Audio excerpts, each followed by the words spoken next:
When you're picking up the stitches on the side of the heel flap of a stranded colorwork sock, you want to pick them up in the most sturdy way possible. Because of the nature of stranded colorwork with these floats, you can end up with a very loose edging sometimes. And so I'm going to show you the way that I like to pick up stitches on the side of my heel flap.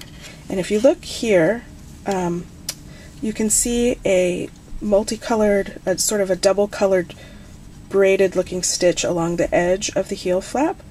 That's the result of me knitting 2 colors into every last stitch of each row and then slipping that stitch at the beginning of the next row.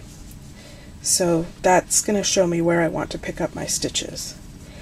To do the most sturdy method, the way that I like to do it is, if you look here, you can see there are 2 legs to this stitch.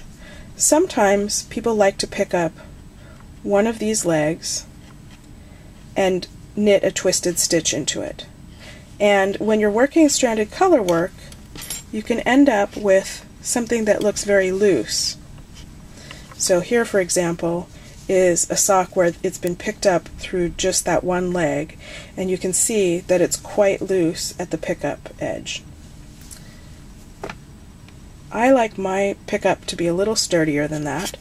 So the way that I do it, and actually I do this on all socks, not just stranded color work, but particularly on stranded color work, is I find my 2 legs, then I find the corresponding stitch that's next to it.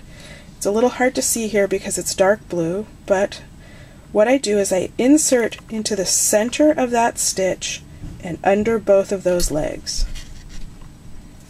And then I just pull the thread through in the corresponding color pattern.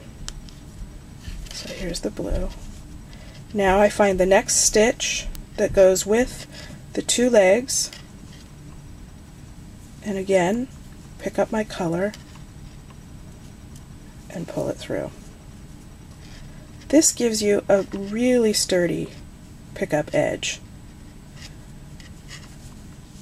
Oops.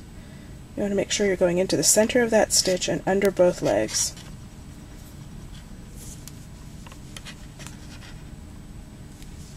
And that's all there is to it. And you can see here that it's pretty sturdy looking, and it will give you a really nice look when your sock is finished. So here you can see I've picked up all the stitches along the edge of my sock flap here, and it makes a nice, tight, uniform looking edge, and I've picked up all the stitches through the center of that blue row of stitching. And if you look on the inside, you'll see here's that row of double colored stitches that's all held on the inside of the sock. And I'd like to show how I pick up the corners, because sometimes you get a little hole right where the corner of that flap and gusset heel is. And so conveniently on this sock you can see where the cuff ends with the brown stitches and the heel flap begins with the blue stitches. So I've picked up all along through the heel flap, then I pick up one into the cuff stitches along the same row of stitching. So here's the blue row of stitching, and here in the brown row it's the same row, and I've picked up one stitch there. You can see it's a blue stitch coming out. And then I pick up one stitch over from that. So I've picked up one stitch into the cuff and one stitch into the cuff, but over one. And that will help prevent that little hole from forming at the corner of your flap and gusset heel.